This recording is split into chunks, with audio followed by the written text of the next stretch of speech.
नमस्कार, मैं हूं आपके साथ कुलभूषण राजदेव और आप देख रहे हैं आज की खबर। स्वागत है आप सभी का हमारी खास पेशकश, जहां बात होगी एनकाउंटर पर सवाल सियासी बवाल। जी हां, क्योंकि गाजीपुर के चर्चित विनीत राय हत्याकांड में पुलिस ने फरार आरोपियों पर शिकंजा कस दिया है। मामले में वांछित सोनू यादव और आलोक दुबे की गिरफ्तारी के लिए इनाम की राशि बढ़ाकर 1 लाख रुपए कर दी गई है। पुलिस, एसटीएफ और कई टीमें लगातार दबिश दे रही हैं। इससे पहले मामले के एक इनामी आरोपी कमलेश चौधरी उर्फ कमलेश बिंद को पुलिस मुठभेड़ में मार गिरा चुकी है, लेकिन दोनों आरोपी अब भी फरार हैं। बढ़े हुए इनाम के बाद फरार आरोपियों की तलाश तेज हो गई है और पुलिस को जल्द बड़ी सफलता मिलने की उम्मीद है।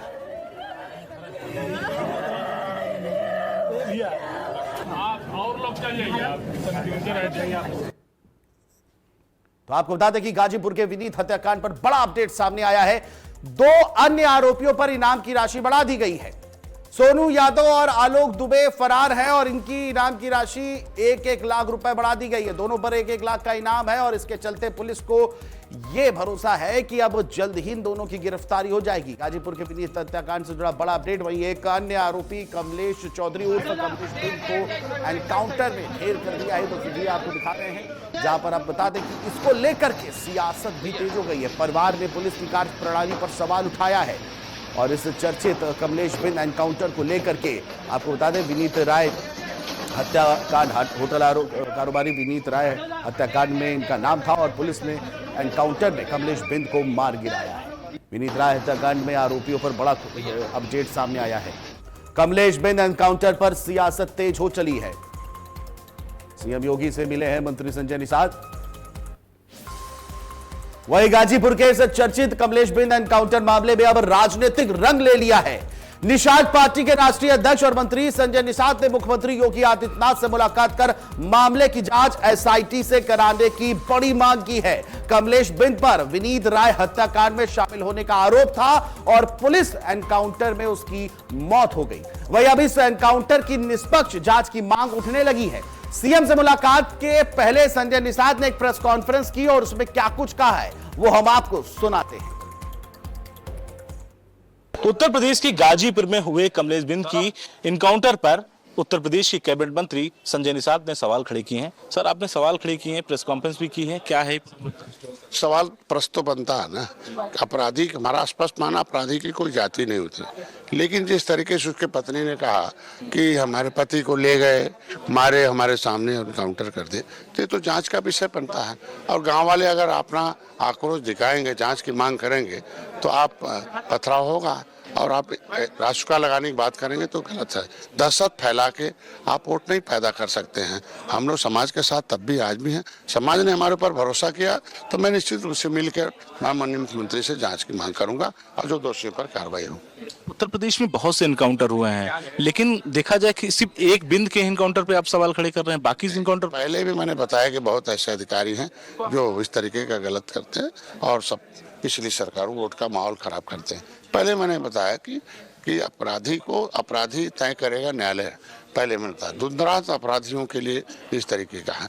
न्यायालय के गेट पर अगर पुलिस लगी रहेगी तो अपराधी कैसे सरेंडर करे? वहां से अभिरक्षा में लीजिए, अभिरक्षा में लेकर उसे पूछताछ करके उसको सजा दिलाइए।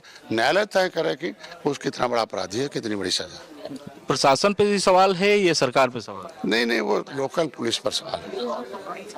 अखिलेश यादव भी सवाल खड़े किए हैं, उनको तो सवाल खड़ा करने का हक नहीं है। 7 जून 2015 को रेल आंदोलन खुदे गोली चलवाए, 302 गोली। मैं जेल गया, पता चला दर्जनों पुलिसकर्मी बंद है उसमें। आज इन लोगों ने ऐसा गलत काम किया है जो न्यायालय ने उनको सजा दी है। ये थे हमारे साथ उत्तर प्रदेश सरकार में मंत्री संजय निषाद, जिनका साफ तौर पे कहना है कि कमलेश बिंद की हत्या को लेकर के ये सवाल खड़े किए हैं। कैमरामैन नीरज के साथ मैं संदीप मिश्रा, आज की खबर, लखनऊ।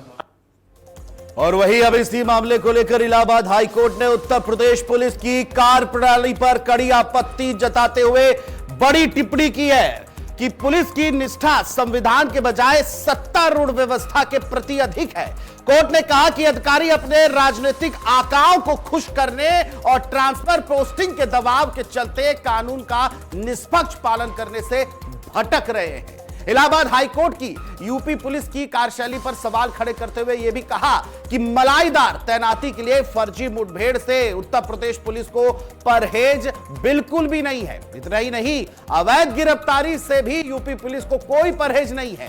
कोर्ट की माने तो यूपी पुलिस के लिए संविधान से बड़ी सियासी आकाओं की खुशी है। वहीं कोर्ट ने ठोको संस्कृति चयनात्मक कार्रवाई पर भी बड़े सवाल खड़े कर दिए हैं। तो विनीत रॉय हत्या, जिस तरह से हत्याकांड को लेकर के जो एनकाउंटर हुआ है कमलेश चौधरी उर्फ कमलेश बिंद, इसको लेकर एक तरफ सियासत जो है देखने को मिल रही है, सवाल उठ रहे हैं, दूसरी तरफ कानून व्यवस्था पर भी सवाल उठने लग गए हैं। खासतौर से इलाहाबाद हाईकोर्ट ने भी यूपी पुलिस की इस कार्यशैलियों को लेकर बड़ी टिप्पणी की है कि पुलिस संविधान से ज्यादा सियासी आकाओं की सुनती है, उनकी खुशी के लिए ये सब चीजें करती है। ठोको संस्कृति से लेकर के तमाम चयनात्मक कार्रवाई, इस तमाम चीजों पर पुलिस ने सवाल उठाए। और इसी पर ज्यादा जानकारी साथ यूपी ब्यूरो चीफ विवेक त्रिपाठी हमसे जुड़े हैं। विवेक जी, आपसे जानना चाहेंगे, क्योंकि एक तरफ यह हत्याकांड होता है होटल कारोबारी विनीत रॉय का, इसमें एनकाउंटर होता है कमलेश चौधरी उर्फ कमलेश बिंद। इनकी पत्नी का यह आरोप है कि उनके पति को पहले पुलिस ले गई थाने और उसके बाद एनकाउंटर कर दिया, और जब विरोध प्रदर्शन हुआ तो चेतावनी दी गई पुलिस के द्वारा कि रासुका लगाएंगे। और इसी पर सियासत भी देखने को मिली, क्योंकि इस पर निषाद पार्टी के संजय निषाद राष्ट्रीय अध्यक्ष, उन्होंने सीएम से मुलाकात की और निष्पक्ष जांच की मांग की है। क्या इस पर लगता है? जी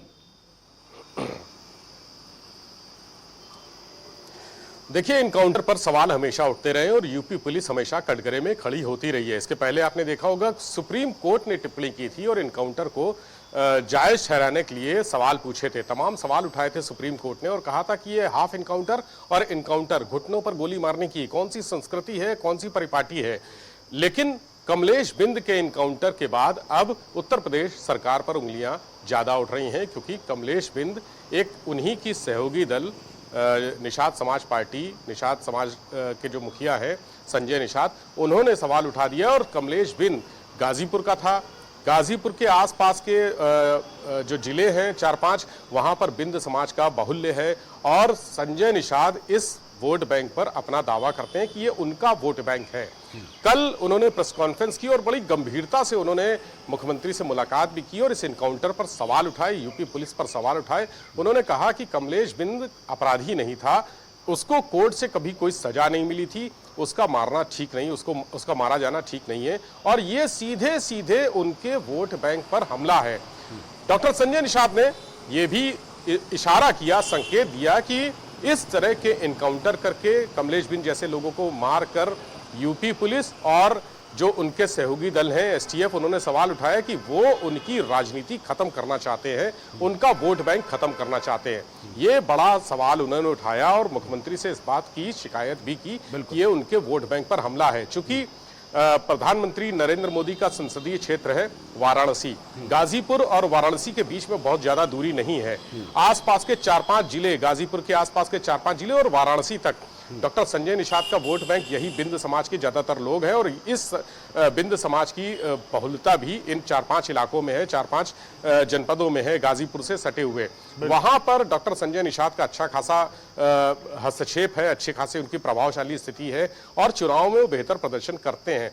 उन्होंने ये भी कहा मुख्यमंत्री से कि बिंद समाज के लोग अगर साथ नहीं रहेंगे तो कैसे चुनाव जीतेंगे और लोकसभा चुनाव का भी हवाला दिया। उन्होंने कहा मुख्यमंत्री से कि लोकसभा चुनाव में गाजीपुर और आसपास के तमाम जनपदों में भारतीय जनता पार्टी हारी थी, इसलिए वहां पर वोट बैंक को मजबूत करने के लिए इस तरह के इनकाउंटर नहीं होने चाहिए और जातीय इनकाउंटर, जातीय आधार पर तो इनकाउंटर बिल्कुल भी नहीं होना चाहिए। इसके पहले बता दूं, विनीत हत्याकांड में 4 लोग नामजद थे। इसमें सबसे पहला नाम था शंकर पांडे का, मुख्य आरोपी वही है। उसके बाद कमलेश बिंद जिसको यूपी पुलिस ने मार गिराया, आलोक दुबे और सोनू यादव, 2 लोग और हैं, 3 फरार हैं। शंकर पांडे, आलोक दुबे और सोनू यादव तीनों भागे हुए हैं। तीनों पर इनाम था, शंकर पांडे पर 1 लाख रुपए का इनाम था, आलोक दुबे और सोनू यादव पर 50-50 हजार रुपए का इनाम था, जिसको कल पुलिस ने बढ़ाकर 1-1 लाख रुपए कर दिया है। हाँ, लेकिन सवाल एक और विवेक जी ये सामने निकल के आता है, क्योंकि इससे पहले भी उत्तर प्रदेश सरकार पर सवाल एनकाउंटर को लेकर उठते रहे, पुलिस पर एनकाउंटर के लेकर सवाल उठते रहे। इस बार पार्टी के ही एक सहयोगी एनडीए सरकार के ही एक सहयोगी ने सवाल उठाए हैं और उन्होंने साफ साफ कहा है कि अगर बिंद और निषाद समाज को लेकर के इस तरह की कार्रवाई होगी तो जेलें छोटी पड़ जाएंगी, ये भी कहा है। और सिर्फ ये कमलेश वाली बात पे नहीं, जौनपुर के आजाद बिंद जो हत्याकांड हुआ था उस पर भी उन्होंने सवाल उठाए हैं और रासुका को लेकर के चेतावनी भी जारी कर दी है कि जेलें छोटी पड़ जाएंगी। तो कहीं ना कहीं सरकार पर एक प्रेशर भी देखने को मिल रहा है। जी देखिए, संजय निषाद ने चूंकि इस मामले में आपको 2 दिन पहले की स्थिति याद होगी। 2 दिन पहले जब कमलेश बिंद का एनकाउंटर के बाद उसकी डेड बॉडी घर पहुंची है वहां पर गाजीपुर में, वहां पर लोग आक्रोशित हो गए, पुलिस पर पथराव किया, कई सीओ समेत कई पुलिसकर्मी घायल हुए थे। उनका आक्रोश था कि कमलेश बिंद को गलत तरीके से मारा गया है और उसको घर से उठा के मारा गया। जो रियल इनकाउंटर्स होते हैं वो इनकाउंटर नहीं है, फर्जी इनकाउंटर था। इस मामले में जब पथराव हुआ तो जो विनीत लड़का मरा था उसके परिवार के लोगों पर ही एफआईआर दर्ज हुई, रासुका तक की कार्रवाई हुई और उस मामले में संजय निषाद खासे आक्रोशित हैं।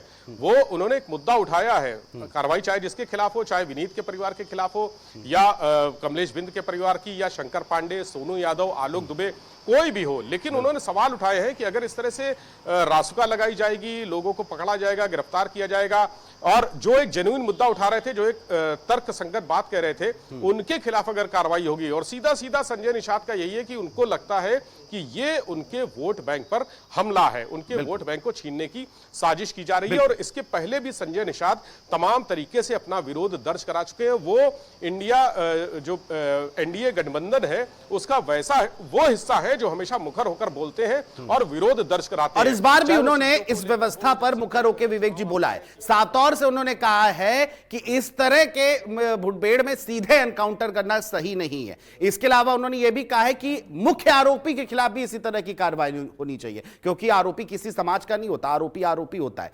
लेकिन इसके इतर अगर हम देखें, कोर्ट ने कई बार इस पर टिप्पणी करी है, सर्वोच्च न्यायालय ने टिप्पणी करी है, लेकिन इलाहाबाद हाईकोर्ट की आज बड़ी टिप्पणी आ गई है पुलिस की कार्यशैली को लेकर, खासतौर से उत्तर प्रदेश पुलिस को लेकर, कि मलाईदार चीजों, पोस्टिंग को लेकर, मलाईदार तमाम चीजों को लेकर के इस तरह से जो कार्य करती है, ठोकर संस्कृति वाली जो प्रणाली है पुलिस की, इस पर एक बड़ा सवाल हाईकोर्ट ने आज खड़ा कर दिया है। तो आज पुलिस जो है दोनों चारों खाने चित होती नजर आ रही है। जी देखिए, हाईकोर्ट ने जो टिप्पणी की थी वो कल की है और कल हाईकोर्ट ने कहा था कि पुलिस सरकार के इशारे पर काम कर रही है और एक तरह से सरकार के जो इशारा किया हाईकोर्ट ने कि सरकार के एजेंट के रूप में काम कर रही है। हालांकि इसके पहले भी हमने देखा पुलिस हमेशा सरकार के इशारे पर ही काम करती है, सरकार की जो मंशा होती है उसके अनुरूप काम करती है, चाहे वो मायावती की सरकार हो, चाहे वो अखिलेश यादव की सरकार हो या योगी आदित्यनाथ की सरकार हो।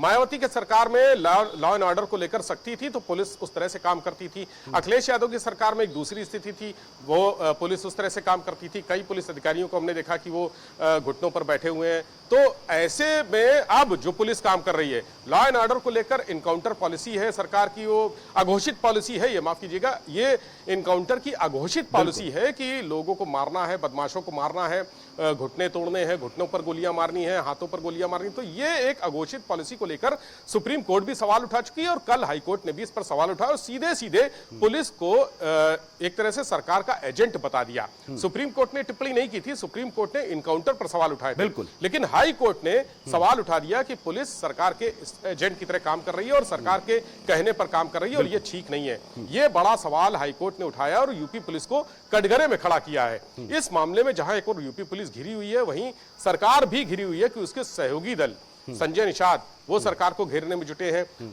अखिलेश यादव का बहुत अभी स्टैंड क्लियर नहीं आ पाया, हालांकि डिंपल यादव ने इस एनकाउंटर पर सवाल उठाए हैं, लेकिन अखिलेश यादव का क्लियर स्टैंड नहीं है। समाजवादी पार्टी अभी ये तय नहीं कर पा रही है, क्योंकि वोट बैंक का मामला है, पीडीए का फार्मूला है समाजवादी पार्टी के पास, तो अभी अखिलेश यादव या समाजवादी पार्टी का बहुत क्लियर स्टैंड नहीं है। लेकिन सरकार में ही शामिल उनके गठबंधन के दलों ने अब इस एनकाउंटर पर सवाल उठाया। बिल्कुल, और ये सवाल जो है, जो सहयोगी जब उठा रहे हैं तो कहीं ना कहीं सियासत भी जो है वो गर्माती जा रही है और इस तरह से न्यायतंत्र ने भी जो सवाल उठाए हैं और पुलिस की कार्यशैली पर सवाल उठाए, एक बड़ा मुद्दा बनता नजर आ रहा है। फिलहाल बहुत बहुत शुक्रिया विवेक जी तमाम जानकारियों को साझा करने के लिए।